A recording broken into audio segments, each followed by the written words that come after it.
Bom, pessoal, boa noite. Bom dia para quem está vendo durante o dia, né? Essa é uma série gravada. Sejam muito bem-vindos ao 8º capítulo da série permanente do Ecol PUC Rio, junto com Legalité, cuja temática são créditos de carbono e sustentabilidade ESG, né? É um prazer hoje estar recebendo aqui duas pessoas que são referência nessa área de atuação, tem uma super experiência profissional, elas vão falar isso para a gente na sequência, sobre a temática de reflorestamento e restauração. Quais os desafios que existem nessa temática e quais são as oportunidades. Então, é um prazer enorme estar recebendo a Ana Lúcia Santoro, que é presidente do Instituto de Pesquisas do Jardim Botânico do Rio de Janeiro, doutora em Ecologia. Ana, boa noite, seja muito bem-vinda. Estamos recebendo também a doutora Marina Figueira de Mello, presidente do promudasrio.org.br. E eu tenho o prazer de, além de falar que ela é economista, ela deu aula na PUC há 30 anos. Marina depois vai contar para a gente mais detalhes. Em conjunto comigo, mediando, provocando, fazendo perguntas, está a Isabela Fraunhofer, que é pesquisadora do Núcleo de Direito e Tecnologia aqui da PUC Rio, Legalité. Isa, sempre bom contar com você. E me apresentar também, eu sou Gustavo Robichê, sou professor da PUC, estou como coordenador central de educação à distância, um entusiasta dessa temática, um super curioso para aprender e aprender com vocês aqui hoje. Então, vamos dar início a essa apresentação, a esse episódio. Queria convidar a Ana Lúcia Santoro. Ana, seja muito bem-vinda. Se você pudesse apresentar em mais profundidade, falar um pouquinho da sua experiência, fica super à vontade, Ana. Muito obrigado pela sua participação. Tá ótimo. Obrigada, Gustavo. Eu também agradeço a oportunidade, é um prazer estar falando com vocês aqui nesse fórum. E é um prazer também poder falar um pouco do trabalho do Jardim Botânico do Rio de Janeiro, um instituto de pesquisa que desempenha um papel importantíssimo no âmbito da flora brasileira. Mas falando um pouquinho da minha experiência, então eu sou bióloga e tenho mestrado e doutorado na área de ecologia pela UFRJ e tive pouco mais de 10 anos de experiência em pesquisa, né, e extensão universitária, e depois acabei migrando para a administração pública. Primeiro trabalhando na esfera municipal, na Prefeitura do Rio de Janeiro, ali na época da Rio 2016, Bacana. atuando como técnica junto à Fundação Rio Águas, que tinha aquele objetivo, né, de despoluição da Lagoa Rodrigo de Freitas, de despoluição ali da Marina da Glória para a realização dos jogos. Então, foi minha primeira experiência na administração pública, atuando ali como técnica e nessa interface com muitos outros órgãos, como a SEDAI, né, o INEA. E, partindo dessa experiência, eu recebi o convite para integrar a Secretaria de Estado do Ambiente, à época, Secretaria de Estado do Ambiente. Entrei no governo junto com a mudança do governo em 2019, então, a partir de janeiro de 2019, eu fiquei ali durante todo o ano, até dezembro de 2019, como secretária de Ambiente do Estado, e assim, com muitos desafios, entrando num Estado naquela época quebrado, e a gente sempre lembra que essa questão econômica e ambiental sempre, me parece, né, um paradigma ali muito importante, e a gente entrou muito com essa missão, e foi ali, em 2019, na minha gestão, que a gente incluiu a palavrinha sustentabilidade no nome da Secretaria de Ambiente do Estado, que hoje é SEAS, Secretaria de Estado do Ambiente e Sustentabilidade, em que a gente buscou justamente com essa palavra agregar a questão mais ampla relacionada ao meio ambiente, lá com os 3 pilares de sustentabilidade, não só o ambiental, mas também o econômico e o social. Foi uma super experiência. Vinculados à Secretaria de Estado do Ambiente estão o INEA, o Instituto Estadual do Ambiente, né? E à época também o ITERJ, o Instituto de Terras do Rio de Janeiro. Foi uma super experiência, e ao final desse período eu recebi o convite do então ministro do Meio Ambiente para assumir a presidência do Instituto de Pesquisa Jardim Botânico do Rio de Janeiro. Estou aqui desde março de 2020, então com um pouco mais de 2 anos já de gestão. Aí aqui encarei o desafio da pandemia, então eu cheguei na semana seguinte, a gente foi atropelado por essa questão da pandemia. mas tem sido uma experiência muito satisfatória também estar aqui no Jardim, porque ele é um órgão muito diverso, com muitas facetas, né? Ao mesmo tempo que ele é um instituto de pesquisa, o único jardim botânico, né, que é nacional, ou seja, que é vinculado ao governo federal, que tem suas atribuições relacionadas a isso. Ele também é um dos maiores pontos turísticos da cidade, e, ao mesmo tempo, tem uma importância histórica e cultural muito grande, né? Fez parte aí da história do Brasil Império, completou esse ano 214 anos. Então, é uma instituição muito querida, muito respeitada, e que a gente tem buscado trabalhar utilizando cada vez mais a ferramenta que o Jardim Botânico tem para alcançar a sociedade e para mostrar a ela a importância do trabalho que é desempenhado aqui e para cumprir a nossa missão relacionada à conscientização, né, à sensibilização ambiental.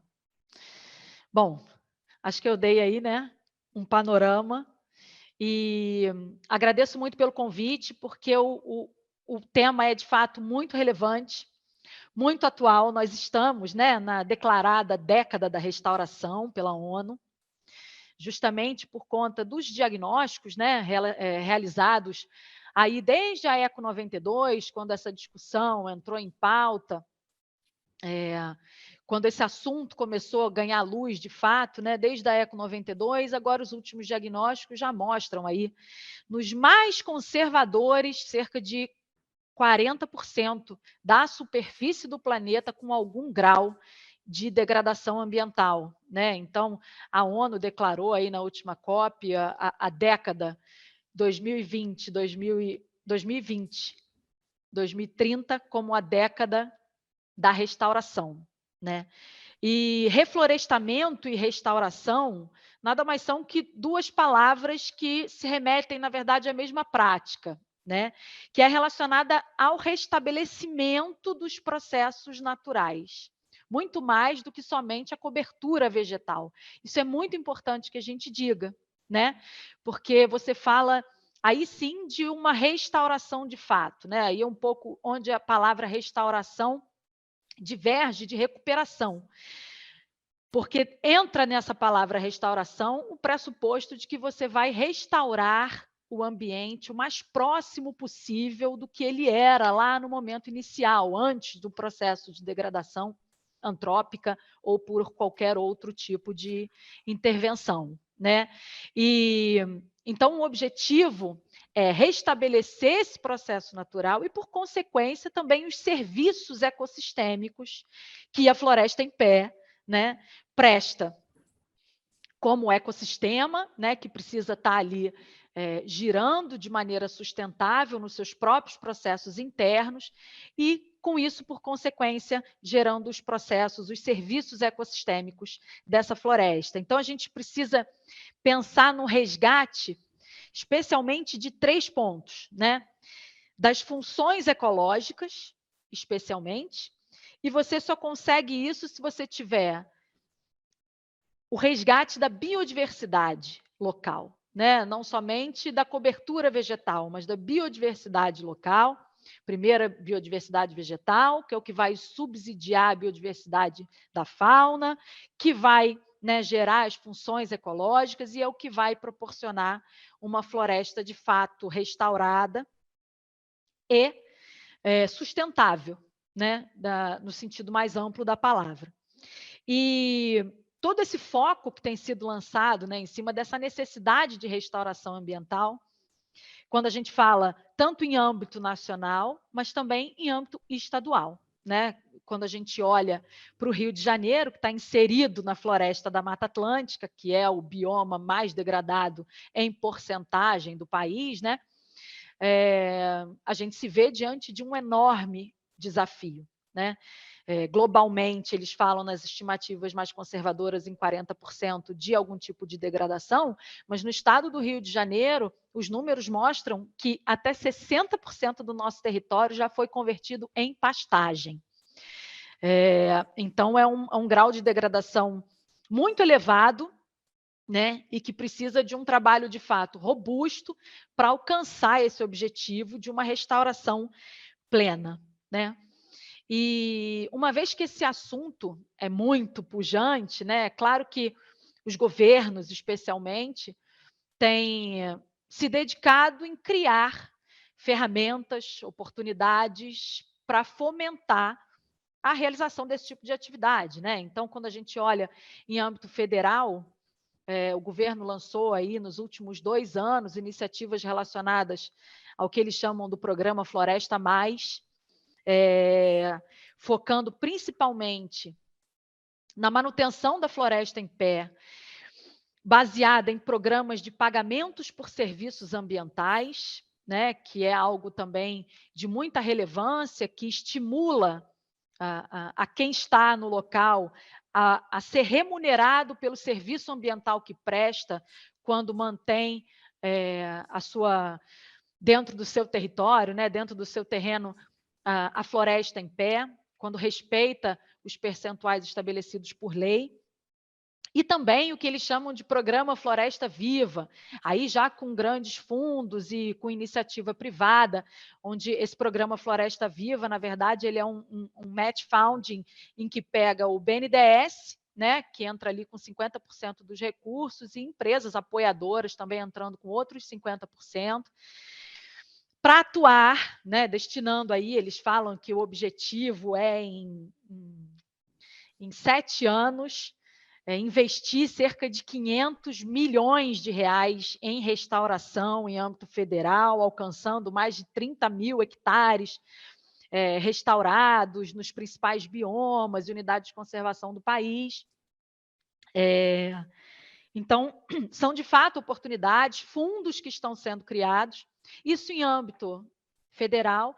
E no âmbito estadual, esse é um esforço que tem sido feito em todos os estados da federação, mas no Rio de Janeiro isso também está bastante avançado, né? O governo do estado tem um modelo, uma ferramenta de fundo que é bastante dinâmica nesse sentido. Ele é o Fundo da Mata Atlântica, ele é um fundo administrado pelo governo do estado, proveniente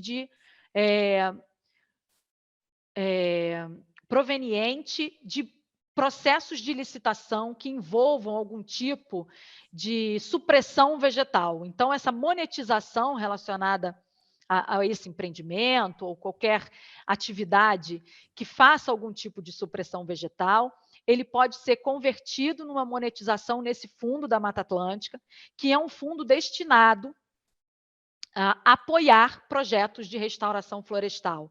Quando eu tive nas CEAs, o FMA já estava instituído e nós tínhamos a pendência de regulamentar essa carteira florestal do Estado, que é justamente dizer as diretrizes, as normativas para a utilização desse recurso, o que pode, o que não pode ser subsidiado por isso, porque quando você fala de um projeto de restauração, a gente precisa lembrar que não é só ir lá e plantar, né? Tem todo o acompanhamento, tem toda a técnica que precisa ser, o planejamento prévio, tanto de composição das plantas, quanto de planejamento espacial, depois há todo um monitoramento que precisa ser feito para garantir a perpetuação, né? O crescimento, de fato, dessa floresta, a sucessão ecológica dela. E tudo isso precisou ser vislumbrado dentro dessa carteira de restauração, porque o fato era que o fundo existia, mas o dinheiro estava parado porque não tinha-se justamente essa regulamentação, né? E o que podia, o que não podia fazer com esse dinheiro, né? Como, por exemplo, apoiar hortos para plantação de mudas, pagar pelo serviço de jardinagem, como que isso podia ser, como que esse dinheiro poderia ser utilizado. Nós fizemos essa regulamentação e hoje o Estado do Rio de Janeiro já conta com essa normativa para subsidiar a utilização dessa carteira de restauração no Estado. E ainda na minha gestão, a gente implantou 3 projetos em unidades de conservação da região noroeste do Estado, que é a região aí que tem, né, um problema muito grande com essa conversão da paisagem em pastagem. e a gente conseguiu, né, emplacar 3 projetos, que são, então, rapidamente, dizendo como é que essa lógica funciona, né?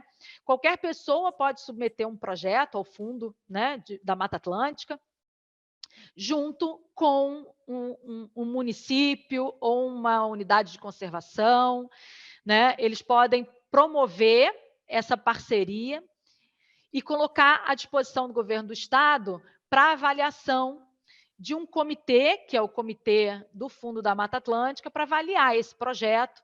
Se ele passar pelo crivo do comitê, então ele recebe esse fundo da carteira florestal do estado para desempenhar o seu projeto. E aí tem todo um acompanhamento lá do plano de trabalho, né? Mas nós conseguimos efetivar, tirar do papel 3 projetos. Então, o que já foi uma super vitória no âmbito da carteira florestal do estado, que estava ali, né, engargalada. E uma outra iniciativa muito importante foi que a gente buscou, dentro de outras ferramentas, destinar, carimbar também recursos para a restauração florestal do estado, como, por exemplo, termos de ajuste de conduta, né, relacionados ao processo de licenciamento de algum empreendimento ou atividade, quando você identificava algum tipo de irregularidade. E um grande exemplo relacionado a isso foi o TAC, o termo de ajuste de conduta relacionado ao licenciamento do Comperj, que foi um montante grande de recursos que a gente conseguiu, junto ao Ministério Público. O TAC era, então, o Ministério Público, né, o Comperj e o Governo do Estado, e a gente conseguiu, aí, nessa mesa de discussões, destinar uma parte importante desses recursos, carimbar para que fosse garantido para a atividade de restauração florestal no estado, né? E com isso foi lançado o que eles estão chamando de Programa Florestas do Amanhã, né? Que fala também em números aí muito promissores, fala de cerca de 1.000 hectares, chegar a 1.000 hectares de restauração, isso na bacia ali, né, que está inserido o Comperj, que também é uma bacia muito importante no âmbito do suprimento de água, né, para o estado. Então, é uma bacia importante ali com essa questão hídrica, e a restauração florestal tem essa característica muito forte relacionada ao serviço ambiental de subsídio hídrico, e o Florestas do Amanhã está aí e caminhando, mas caminhando diante de muitas dificuldades, né? Então, eu falei assim, de alguns fundos que estão por aí. Então, eu, no governo do estado, vivi um pouco dessa viabilização e da criação desse fundo, né, com o objetivo de caminhar nesse objetivo de uma restauração robusta, né, no estado do Rio de Janeiro. E aí vinha o Jardim Botânico do Rio de Janeiro, que é um instituto de pesquisas, então, e que eu tenho aqui justamente botânicos pensando nos desafios e que subsidiam o Ministério do Meio Ambiente para as suas políticas públicas, né?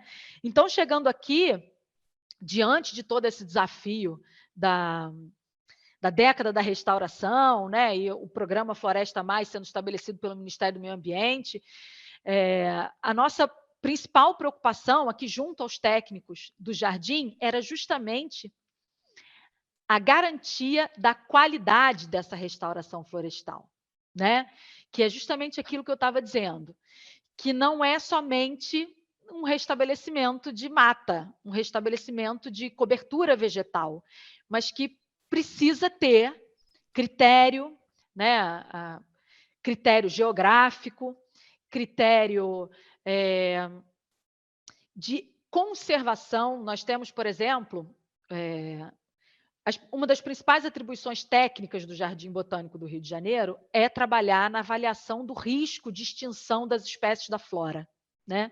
Então, é o Jardim Botânico do Rio de Janeiro que categoriza as espécies avaliadas com relação ao seu risco de extinção, numa espécie ameaçada ou não, né? Então, agora saiu recentemente, inclusive no Ministério, publicado pelo Ministério do Meio Ambiente, uma nova lista de espécies ameaçadas de extinção, aí com fauna e flora. Então o ICMBio tem essa responsabilidade no âmbito da fauna e o Jardim no âmbito da flora, né? A gente quebrou aí um jejum desde 2014, que não tinha uma atualização da lista de espécies ameaçadas. O Jardim faz isso.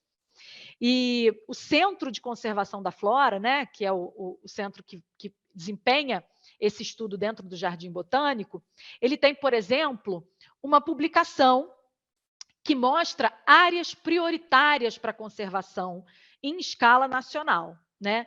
E isso pensando em quê? Pensando em onde estão distribuídas as áreas mais sensíveis, as espécies com maior risco de extinção, ou as espécies que estão sofrendo maior pressão por diferentes tipos de natureza. Então, existe essa preocupação numa escala espacial, né? E o Jardim, ele é quem coordena todo o trabalho de estudo e de sistematização da flora, né? Então, através do programa Flora do Brasil, hoje nós temos aí um pouco mais de 46 mil espécies descritas da flora, né? E dentre essas 46 mil espécies, o que nós temos hoje são só cerca de 20% das espécies endêmicas avaliadas com relação ao seu risco de extinção. Então, esse trabalho de avaliação do grau de extinção ainda está muito aquém, né, diante desse desafio que é um país mega diverso e de escala continental, né, como é o Brasil, e nós temos justamente trabalhado no âmbito de aumentar esse conhecimento, para que a gente possa fazer uma restauração florestal também voltada para a conservação, né? Então, nós aqui como biólogos, como botânicos, a nossa preocupação foi essa. Espera aí, mas o governo vai começar a subsidiar projetos de restauração florestal, mas como é que é essa restauração? Vai plantar o quê? Porque não dá para você chegar na Amazônia e é mais barata a muda de amendoeira. Eu consegui aqui uma cacetada de muda de amendoeira e eu vou plantar amendoeira. Isso não é uma restauração florestal, né?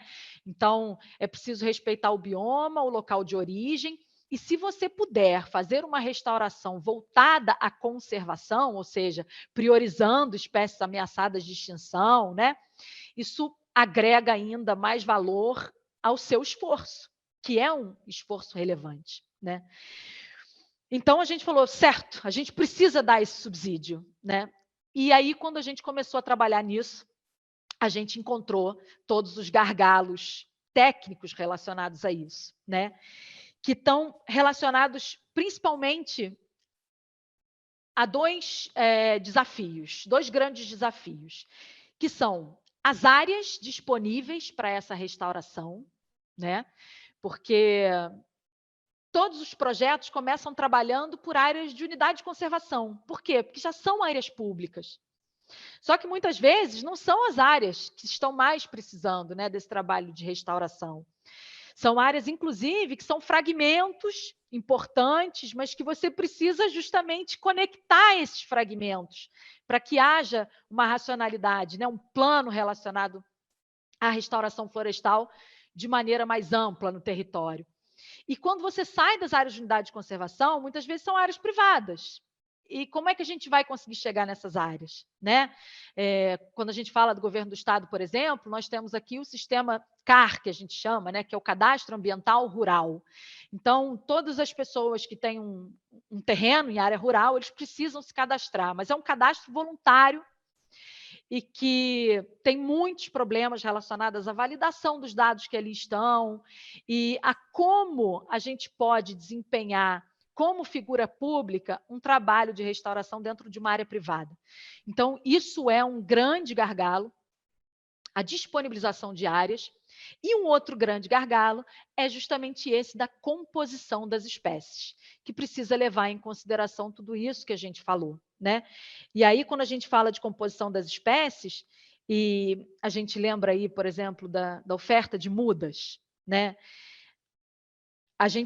Existe uma demanda ainda muito aquém de tudo isso que seria necessário para alcançar esses objetivos dos grandes fundos relacionados à restauração, aquém em quantidade e também em qualidade, com os hortos registrados no Brasil, especialmente com relação a essas espécies ameaçadas. Existe hoje uma normativa ainda muito restritiva com relação ao manejo, né, e produção de mudas de espécies ameaçadas, que faz com que isso também seja um problema, ou seja, a oferta desse tipo de muda.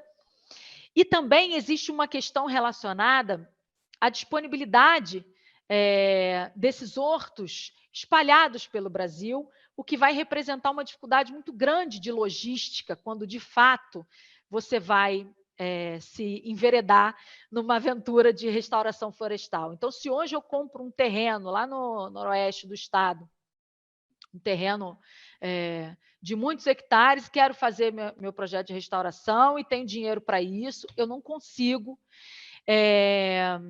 com facilidade, alcançar todos esses objetivos relacionados especialmente à composição de espécies, por conta da disponibilização ainda, né, especialmente regulamentada dessas mudas.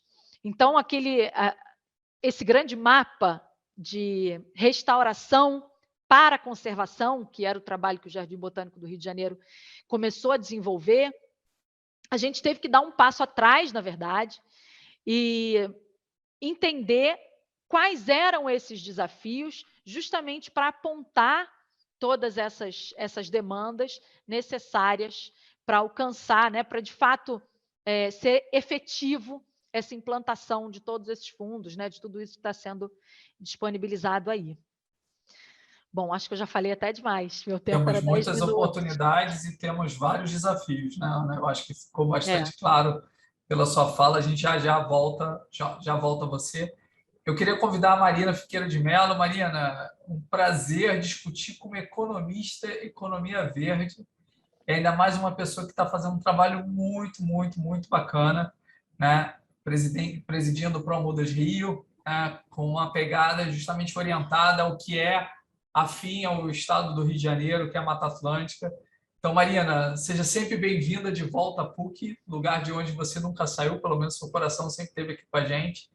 Eu queria ouvir um pouquinho de você, né? Um pouco da sua trajetória, um pouco das dificuldades, um pouco dos desafios que você observa, um pouco da potência, né, dos neo-rurais que estão surgindo aí. Então, Marina, seja super bem-vinda. Eu trabalhei durante mais de 30 anos como professora, né, pesquisadora de economia, trabalhando principalmente a parte de regulação econômica, né? E depois, quando eu me aposentei, eu comprei uma terra e fui restaurar. E nessa experiência de restaurar a terra, eu comecei a entender que não era possível comprar espécies identificadas, era uma tarefa hercúlea, era difícil saber o que estava aqui. E aí eu enveredei por esse caminho de fazer as mudas para mim, e logo depois eu descobri que eu podia fazer para todo mundo, e aí eu transformei a minha atividade num viveiro. A Conservação Internacional chamou quase todos os viveiros do Rio de Janeiro em 2012 para que a gente se juntasse para fazer um curso de restauração. Nós fizemos um curso interessantíssimo, riquíssimo, em que nós estávamos sempre num local diferente e cada aula, né, era num lugar, e então nós fizemos, quando acabou esse curso, nós fizemos a Promudas Rio e ficamos trabalhando juntos. A demanda por espécies nativas nunca aconteceu e os viveiros foram fechando e muitas falências em sequência, né? E a gente comprando material do colega que estava saindo do mercado. Então, nós abrimos a Promudas para outro tipo de sócios, participantes, que eram pesquisadores, pessoas ligadas ao próprio trabalho de restauração, e a gente foi enriquecendo. A gente ficou menos viveiros, mas nós ficamos muito juntos e começamos a partilhar, então, a nossa experiência, o calendário fenológico, a gente se ajudava muito e aprendemos muita coisa nesses 10 anos, porque a Promudas agora acabou de fazer 10 anos, né?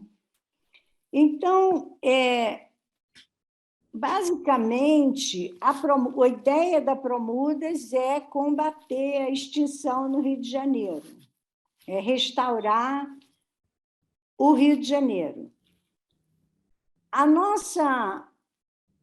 Nosso drive, assim, a nossa intenção é muito, muito, muito restrita. A gente faz questão absoluta de só trabalhar espécies nativas do Rio de Janeiro, a partir de sementes coletadas no Rio de Janeiro para restauração também no nosso estado. A gente não estimula que se compre de outro estado, nem se oferece para vender em outro estado. A ideia é a gente aprender cada vez mais sobre a nossa flora, né?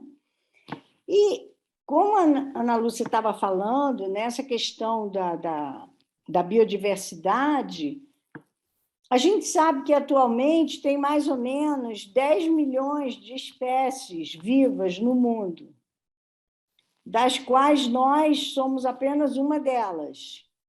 Só que esses 10 milhões de espécies, só 20% tem nome e sobrenome em latim. Há uma quantidade enorme de espécies que nunca foram identificadas. E até o Richard Wilson chamou a atenção que a taxa pela qual a gente vem provocando a extinção é muito maior do que o ritmo em que a gente identifica as espécies, de tal modo que, até o final do século, 50% das espécies terão desaparecido, muitas delas sem que jamais tivessem sido conhecidas. Então, essa emergência, esse desastre, esse descalabro, essa coisa totalmente descarrilhada, tem que ser expressa de algum modo, né? A gente precisa achar uma maneira de levar essa ideia para todo mundo, né? E um pouco do que a Promudas tenta fazer é isso. A nossa espécie é uma espécie que não combina com floresta. O ser humano adora abrir clareira. Vamos abrindo clareira, vamos abrindo. Porque a gente vai ocupar esses espaços meio de savana, que é uma coisa mais parecida com a nossa cabeça. Então, aqui no Rio de Janeiro, as matas que sobreviveram à ação antrópica, elas estão em lugares muito, muito difíceis da gente acessar. Os viveristas têm que fazer excursões morro acima, bem difíceis, para a gente chegar perto de georreferenciar alguma matriz que seja muito importante para a gente. Algumas florestas se salvaram porque ficaram atrás de banhados enormes, que era impossível você fazer uma estrada para chegar lá. Então, esses banhados, também a gente tem que atravessar esses banhados para ver se a gente consegue chegar do outro lado, para aumentar o número de espécies que a gente trabalha. E, infelizmente, no Rio de Janeiro, a pessoa tem um sítio, ela fala para mim assim: ai, Marina, olha, lá na minha terra tem uma floresta linda. É um cantinho intocado. E você tem que dizer para ela: não, você não tem isso na sua terra. Vai lá, vai ver quem mora lá. Tenta identificar essas árvores. Vê se elas não são iguais. Na verdade, as pessoas têm um bando de arvrinhas e enfermeiras desesperadas, crescendo ali, tentando recuperar aquele espaço, pedindo, pelo amor de Deus, por enriquecimento, e a pessoa está convencida de que ela tem ali um patrimônio genial, né? Então, eu tenho que fazer esse papel, eu tenho que ir lá com ela, vamos lá ver, olha só, essa árvore aqui, igual aquela. Ai, gente, olha só, aqui cheio de secundária inicial, né? Cresceram tanto, estão esperando, cadê os animais que tem aqui? Então, a gente tem feito um movimento junto com as RPPNs, com todo mundo que é proprietário, vamos botar armadilha fotográfica, vamos ver qual é a fauna que está aqui, para pelo menos conscientizar quem não tem nada, de que ele não tem nada, que precisa trabalhar aquela floresta, e quem tem, poder dormir feliz, sabendo que é uma reserva privada do patrimônio natural e que lá tem, de fato, um patrimônio natural a ser preservado, né? Então, as pessoas também não compreendem. Quando vem uma floresta, a cegueira verde é um fenômeno muito sério. Eles acham aquilo tudo igual. É lindo, é tudo árvore. É muito difícil você levá-los a personalizar, identificar e criar intimidade com cada uma daquelas espécies, para chegar mais perto das necessidades daquelas árvores. Então, a gente, no viveiro, tem que estar preparado para falar pelo menos uns 3 minutos sobre cada espécie, para ajudar as pessoas a desmontar a cegueira verde. E a nossa regulação também parece que descolou, porque eles dizem que o criador de fauna é quase que um pecado. A maioria das leis proíbe, quando você deveria dizer é obrigatório. A única tecnologia que a gente conhece de fazer a reintrodução de fauna é a Arca de Noé. A gente vai num lugar que tem uma espécie e leva um casalzinho para o outro lugar.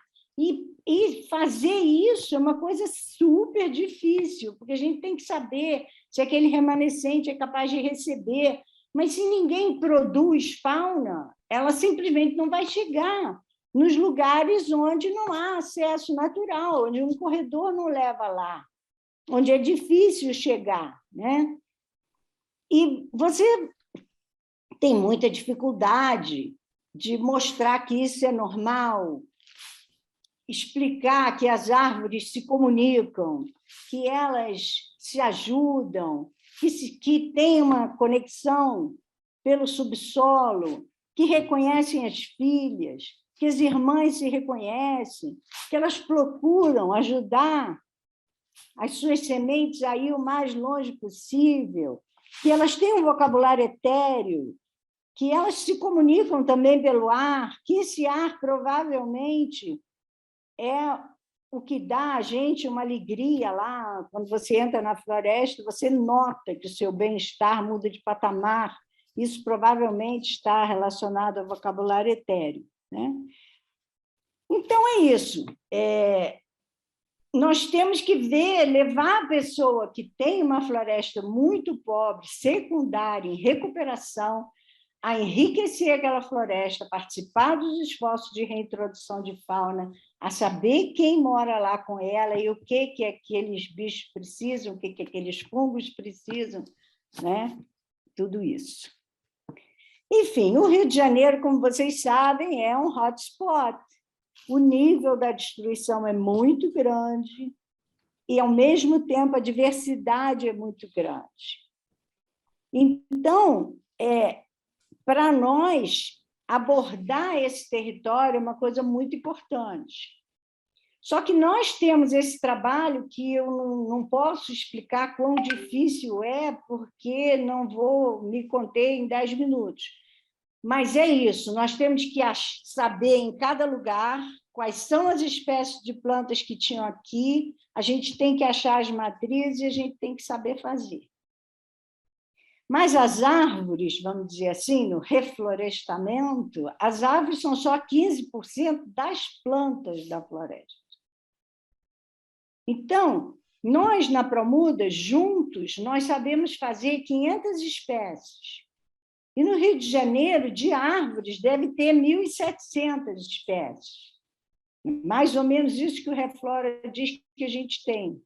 Então, quer dizer que se você usar as matrizes que nossos viveiros em conjunto têm, se você juntar tudo que a gente produz, você consegue colocar 1/3 das árvores que tinha na floresta, o que significa que você vai se arvorar, dizer que está fazendo uma restauração, colocando 5% das plantas que havia lá, o que definitivamente é um contrassenso.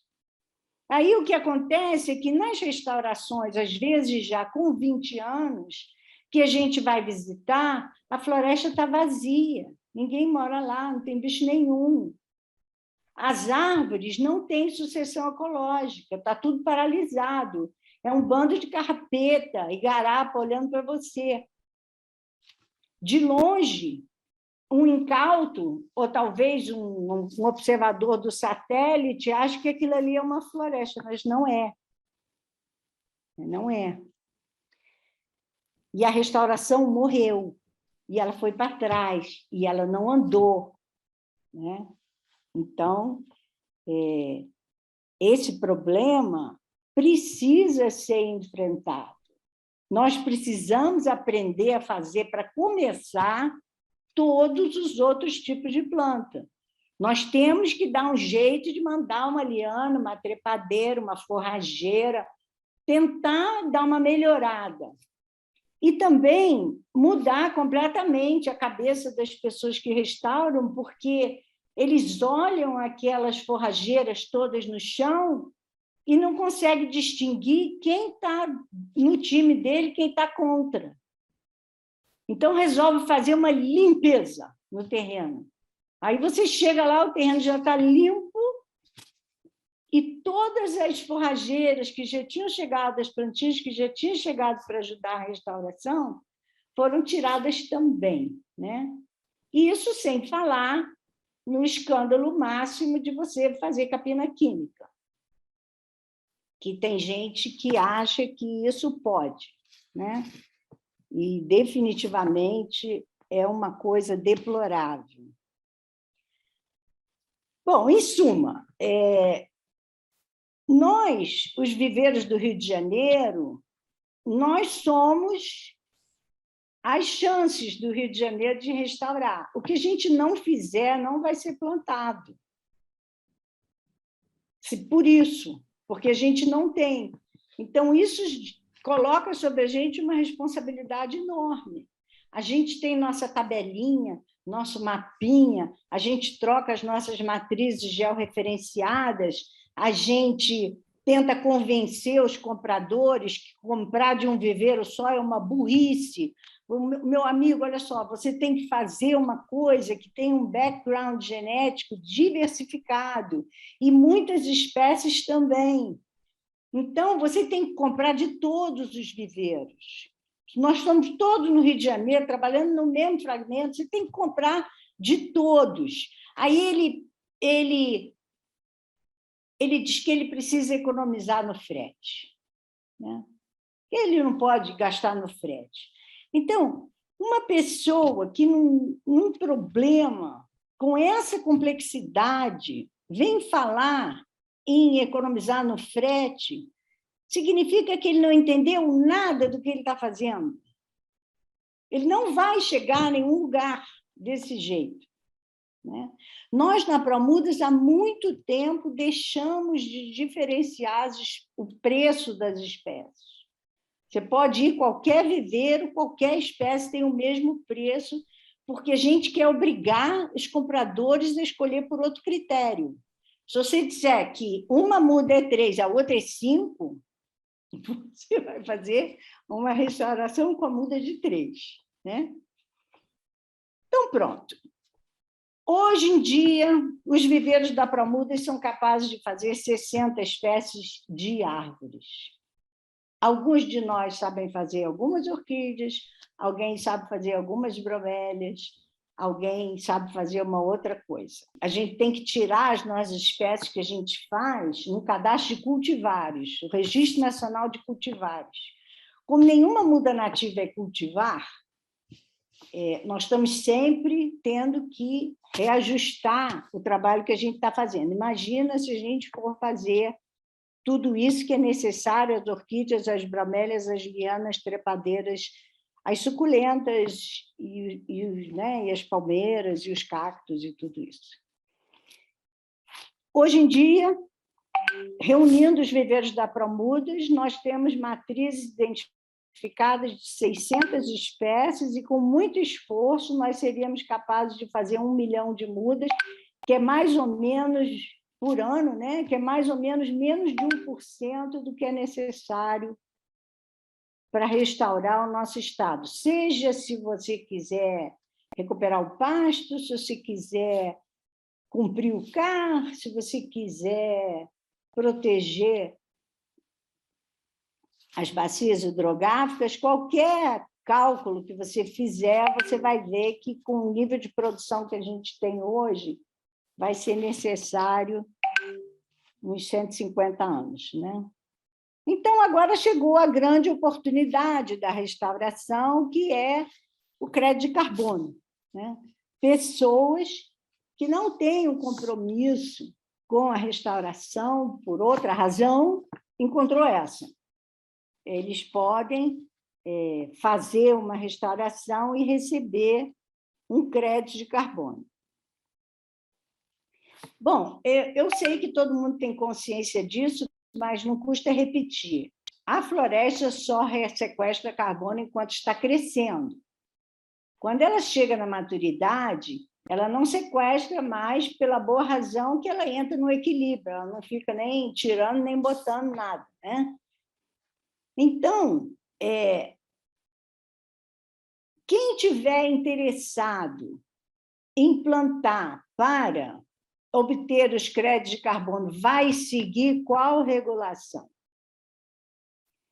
Qual é a regra que vai levá-lo, como que por uma mão invisível, a fazer o que é melhor para todo mundo, ou seja, preservar a nossa biodiversidade? Se for possível, pela regulação, você dar prioridade às árvores que sequestram de crescimento mais rápido, você pode até se animar de plantar alguma coisa que não é daqui. E aí vai ser a última coisa ruim que acontece naquele lugar, né? Então, é isso, a nossa oportunidade é essa. O mercado de carbono é espetacular, só que, como foi dito lá no professor Lewis, lá no seminário do Kew Garden, ele falou: mesmo que todos os governos cumpram seus compromissos de restauração, nós não seremos capazes, né, de sequestrar nem 5% do que foi emitido ano passado. Então, plantar, sim, tem a capacidade de sequestrar carbono, mas não vai resolver o problema. Parar as emissões não vai poder ser substituído por essa boa ação, né? Então, fica a preocupação. Será que vão plantar com diversidade? Será que vão plantar as espécies de sementes grandes, de frutos grandes, que sustentam a fauna grande, que, na verdade, são justamente as espécies que absorvem mais carbono, mas que vão levar 30 anos para frutificar pela primeira vez? Como é que você vai convencê-los a colocar isso nos projetos? Eu penso que a escala, quando você fala em escala na restauração, no plantio, é uma coisa, agora a escala no viveiro é outra. Escala no viveiro é muitos viveiros pequenos, trabalhando delicadamente os seus remanescentes florestais, de modo a não destruir justamente o que você se propôs a preservar. Não é verdade que você entrar na floresta e tirar todas as sementes que encontrar no caminho é uma atitude adequada. Não é adequado fazer isso. Então, se nós, de fato, vamos fazer uma restauração em escala, nós temos que montar muitos viveiros. E aí nós vamos lembrar que o S do ESG é social. O viveiro é o epicentro da restauração. O viveiro é o lugar onde a comunidade vai com seu galinho perguntar que planta é essa. você fala para ela da árvore da pataca, você diz a ela que o imperador tá, mas que essa árvore não é daqui, né? Então, essa árvore não serve para a gente fazer a restauração. Então, agora eu vou parar de falar, porque... Já deixou muitas provocações para a gente, Mariana. Eu queria, na verdade, assim, dizer que foram duas falas maravilhosas. Primeiro, eu acho que mostra, na verdade, a potência de vocês como pessoas que experienciaram, né, que colocaram em prática não só a questão da administração pública, legislativa, regulamentar, que tem muito que evoluir, né, a partir do momento que se coloca em prática e se recebe feedback, e a gente, como sociedade, tem que sempre cobrar que a gente sempre busque melhorar e sempre olhe para as particularidades, pequenas particularidades que talvez tenham gatilhos que vão fazer com que, de fato, a gente consiga desenvolver, né, e evoluir.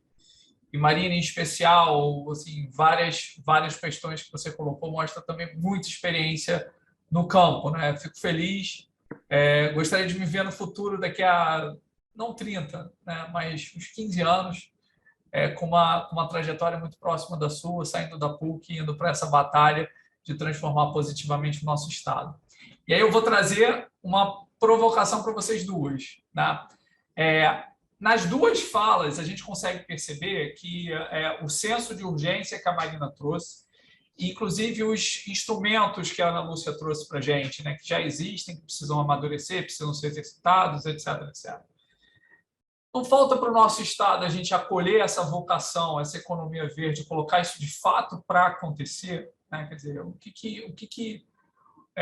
que na visão de vocês poderiam ser aceleradores? A Marina trouxe um detalhe que eu participei de alguns pequenos projetos, né, Marina, de tentar restaurar. Eu me identifiquei com a sua fala. Quando eu olho para determinado trecho lá que eu acho que é floresta, eu só vejo angico e aquilo dali não é uma floresta. Então, eu me identifiquei muito com a sua fala. E, enfim, o que falta para o nosso Estado, né? Tudo que vocês falaram gera muito emprego e gera muita renda. A gente não ter uma restauração passiva, né? Quer dizer, começar a plantar árvore, deixar que a própria natureza evolua, daqui a pouco aquilo dali se estabiliza, e, na verdade, se a gente não intervém, não gera diversidade, porque a gente desconstruiu muito e a gente precisa reconstruir, não vai ser numa primeira onda, vão ser várias ondas, isso gera emprego. A gente pode falar do turismo, né? O turismo, eu acho que é uma potência para o nosso Estado, a gente se reconhece como Estado de turismo, mas não tem trabalhado um turismo verde, né? Ou tem trabalhado aquém do que poderia ser, né? Eu vejo muita geração de renda, geração de emprego, geração de como a própria Marina comentou, o S, né? O social, a gente pensar na população e na fixação com dignidade, com geração de renda, com valorização dos pequenos, né, Marina? Que eu acho que foi uma fala que foi extremamente importante. Muitas vezes o trabalho de escala, que traz redução de custo, não necessariamente gera os melhores benefícios. O que falta para a gente? Eu queria começar com essa provocação, talvez para a Ana, depois para a Marina complementar. Eu acho que, antes de qualquer coisa, o que a gente precisa entender um pouco também do que a Marina falou, é que eu acho que está tudo ancorado numa falta de conhecimento real do processo e da concepção da coisa, sabe? Um pouco também muito sobre essa cegueira botânica, a gente fala um pouco disso aqui. A gente fala de conservação de espécies da fauna há décadas. E da flora a gente começou a falar ontem, né? Quando a gente olha aí no histórico, né? de avaliação de risco. E isso não é só no Brasil, né? Em âmbito global, né? Numa consciência mais ampla. Então, essa cegueira botânica dificulta tudo, eu acho, sabe? E é um trabalho mesmo que precisa ser feito de conscientização, de sensibilização. Por onde eu passo, a gente tenta fazer isso, né? E, tirando um pouco do que você disse, é isso. As iniciativas existem, mas elas são sempre muito reduzidas, esparsas, e é onde o poder público precisa entrar, né? Que é quem consegue capilaridade, abrangência nesse tipo de trabalho. E a Marina é um exemplo aqui, ela pode dizer para a gente se ela tem no viveiro dela, né? Algum tipo de subsídio, né, de dinheiro público, se isso chega nela de alguma maneira, como é que esse trabalho é sustentado e impulsionado, porque eu acho que isso pode ser um exemplo, né?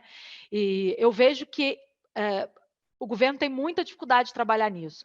Essa regulamentação da carteira florestal do Estado, que eu disse que a gente trabalhou lá nas CEAs, esse era o maior problema, porque a gente não conseguia, na burocracia ali de legal mesmo, de compliance, dizer que a gente tinha que subsidiar a criação e a ampliação dos hortos, para que a gente pudesse alcançar o objetivo de restauração florestal, que se a gente não passasse por aí, não acontecia. E que isso precisa ser feito com a mão de obra local, porque se você não trabalha isso junto com os locais, você não trabalha também a conscientização e você restaura hoje e amanhã eles vão cortar de novo. Né? E a restauração não é algo que você vai lá, restaura e vai embora. É um processo, uma continuidade, são anos, né? É uma sucessão ecológica. Então, a restauração ela não é só da flora, mas ela é do local, de todo aquele ecossistema, né? Mas essa compreensão, ela de fato é muito complicada. Então, quando a gente chegava ali, pô, mas eu tenho 2, 3 hortos. Para eu trabalhar nessa área, eu preciso contratar esses hortos. Mas aí a Procuradoria Jurídica, mas por que esses hortos e não outros? Não, você tem que fazer uma licitação. Não sei o que. Não, mas peraí. Então, era toda uma ginástica muito complicada relacionada a isso ainda, porque falta um pouco da compreensão de como esse processo precisa se dar. E aí eu acho que, como eu disse aqui, que um dos grandes gargalos, né, a ambição tem muito, e até os dinheiros têm, né, como eu estou dizendo, os fundos, as empresas estão dispostas, agora essa história de crédito de carbono, os fundos têm, mas como é que a gente vai implementar isso de maneira com sucesso? Né? Que a gente possa dizer que isso está sendo feito de maneira com sucesso. É inevitável que a gente passe pelos hortos, pela produção das mudas. É o que eu estava dizendo, que hoje a gente não tem em quantidade nem em qualidade. E aí eu fiquei curiosa, eu queria perguntar isso para a Marina. Como é que o horto dela ele tem algum impulsionamento, algum apoio? Como é que vocês funcionam nessa questão de subsídio? A gente não tem subsídio nenhum, não tem nenhum apoio de nenhuma espécie de nenhum lugar. Mas nem eu, nem nenhum dos outros viveiros. A gente vende para pessoas que querem restaurar voluntariamente. A gente participa de projetos de conservação de espécies ameaçadas na Fundação Franklin, por exemplo. Eles compram, da lista de ameaçadas, eles compram mudas e plantam na régua. Então, a régua também faz parte da Promudas, de nós todos juntos trabalhamos para levar das nossas áreas para a régua, para plantar dentro desse projeto. Nós fizemos parte do Florestas do Amanhã. Nós juntos, todos os viveiros, fornecemos para o Sinal do Vale, que foi um dos empreendimentos que ganhou, né? Mas, como a gente vive da mão para a boca, os recursos que a gente tem são pequenos. Então, o nosso viveiro, o meu viveiro, eu faço 300 espécies. Mas a Resolução 43, que normatiza a restauração no Rio de Janeiro, aprova, com louvor, uma restauração que tenha até 20, 30 espécies, está bom. Né? E isso é, sei lá, menos de 1% do que representa a flora. E essa resolução é o amor da nossa vida, porque ela partiu onde não havia nada, entrou essa resolução maravilhosa, que a gente sabe o que precisa fazer, que a gente sabe quando um projeto vai ser aprovado. Então, Nem dá para a gente reclamar dessa regulação, mas a regulação tem que melhorar. Não é possível você aceitar no maior hotspot do mundo uma restauração com esse número de espécies, porque ela abre, sim, o espaço para florestas vazias, né? Mas o que eu queria dizer é mais como economista.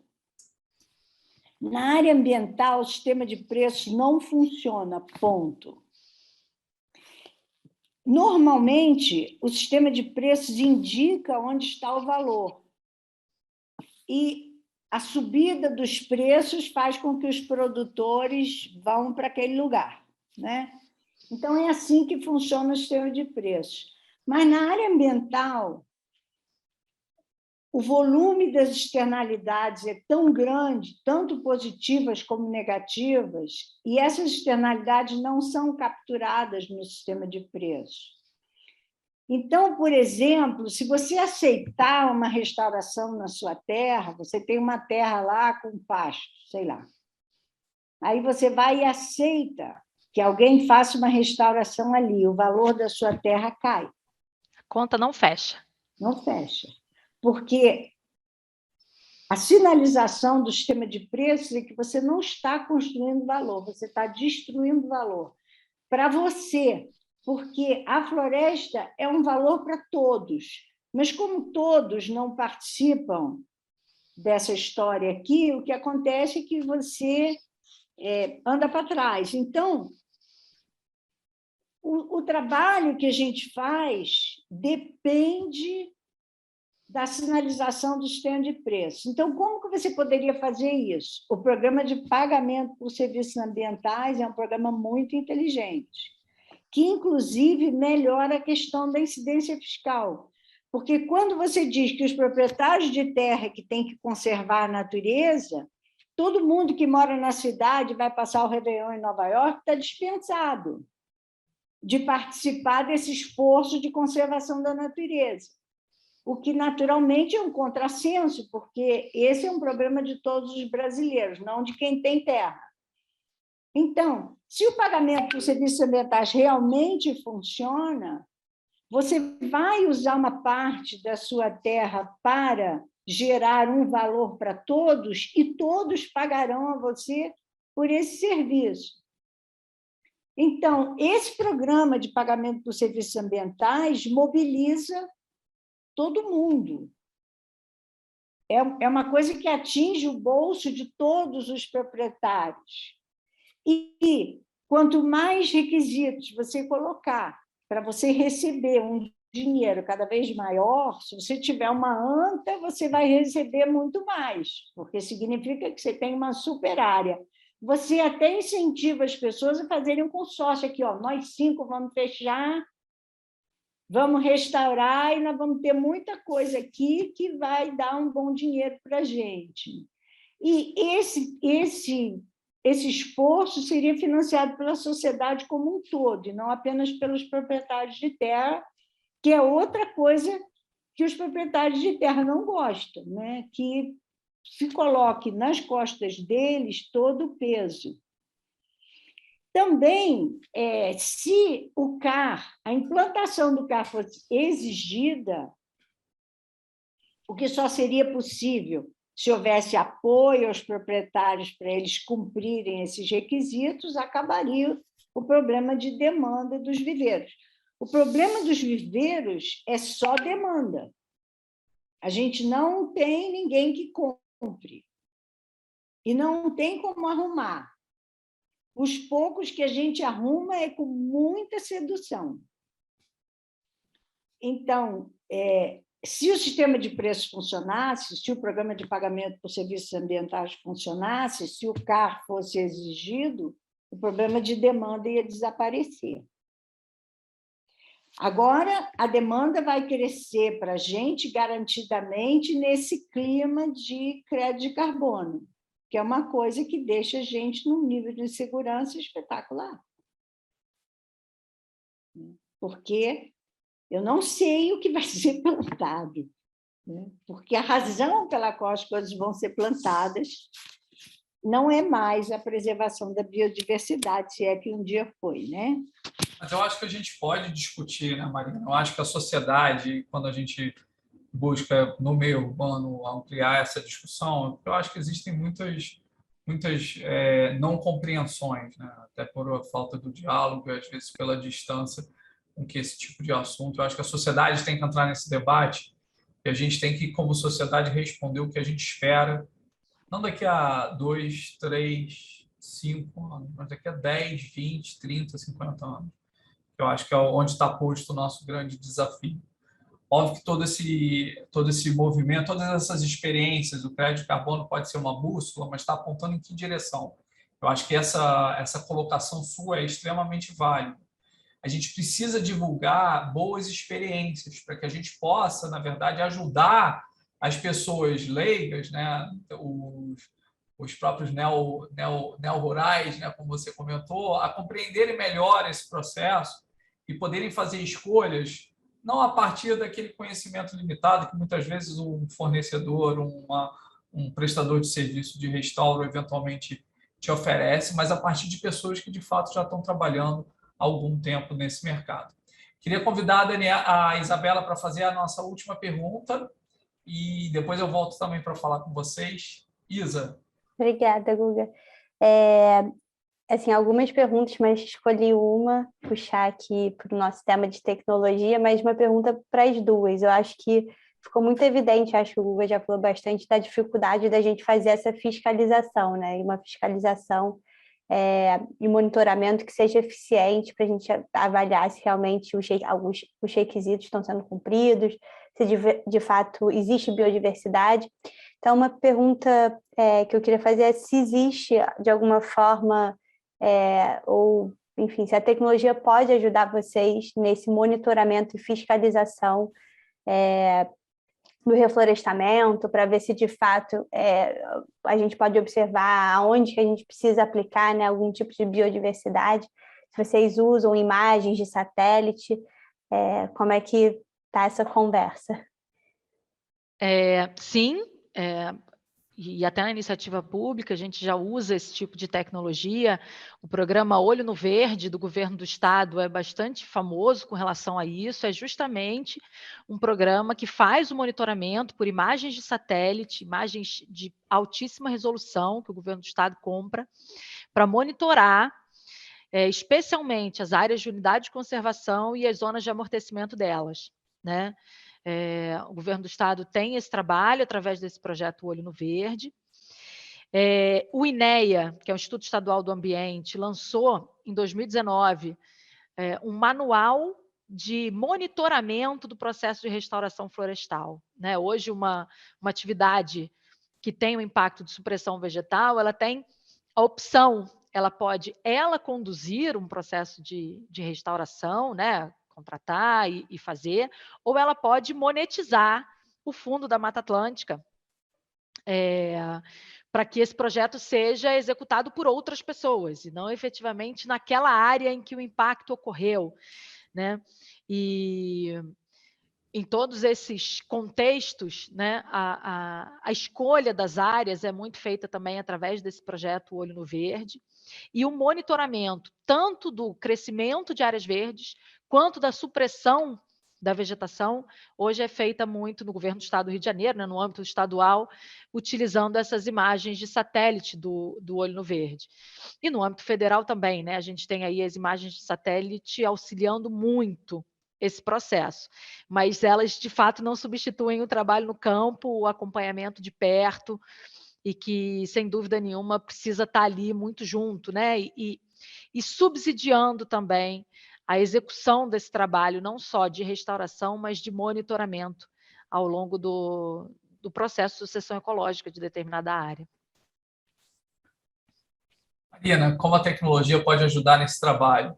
Eu tenho até uma sugestão, mas eu não estou querendo induzir, não, que para tentar resolver o... Na verdade, eu não estava falando, a gente não precisa, vamos dizer assim, só de fiscalização, a gente precisa de regulação. A gente precisa dizer ao empreendedor que vai restaurar o que é que ele tem que fazer. Porque, senão, ele vai entrar na licitação achando que ele tem que fazer muito menos do que ele tem que fazer e vai dar um preço bem baixo. Então, quando você faz um edital, desde que o edital não seja ilegal, você tem que colocar no edital tudo que você vai querer que faça, de tal modo que não vai inspirar ninguém a fazer um lance muito barato, porque ele tem uma solução muito mais fácil. Por exemplo, se você disser que basta ele colocar 30 espécies e que você não vai fazer nenhum teste de se são 1000 cópias da mesma árvore, que as 30 espécies que você usou, todas são cópias da mesma árvore. Porque nós, os viveristas, temos muito frequentemente apenas uma matriz daquele murici e damos graças a Deus que a gente achou aquela matriz. Então, a gente trabalha produzindo aquela matriz. Naquela espécie é aquela matriz. Idealmente, a gente deveria ter 10 matrizes de cada espécie para a gente fazer um lote e vender com diversidade. Só que aí temos que esperar a sorte de achar outro murici. Então, tá. Então, eu tenho um murici só. Mas, se você comprar de 5 viveiros, todo mundo vai ter, você vai plantar com diversidade, com background genético distinto, a mesma espécie. Então, isso é uma questão de você regular, dizer no edital, dizer na lei, dizer na regulação, olha só, não pode comprar 1000 cópias da mesma árvore, porque aí você vai em um viveiro, se especializa em fazer 30 espécies, 1000 cópias, todos da mesma matriz, sai baratinho, enquanto o outro viveiro está rodando a floresta, tentando identificar, georreferenciar, aumentar o número de espécies que ele produz. Ele, obviamente, tem um custo completamente diferente. Então, na hora de entregar, você tem que checar. Mas, digamos assim, o problema não é o monitoramento, não é porque não tomam conta que não faz direito, é porque você tem uma regulação que diz que tem que fazer.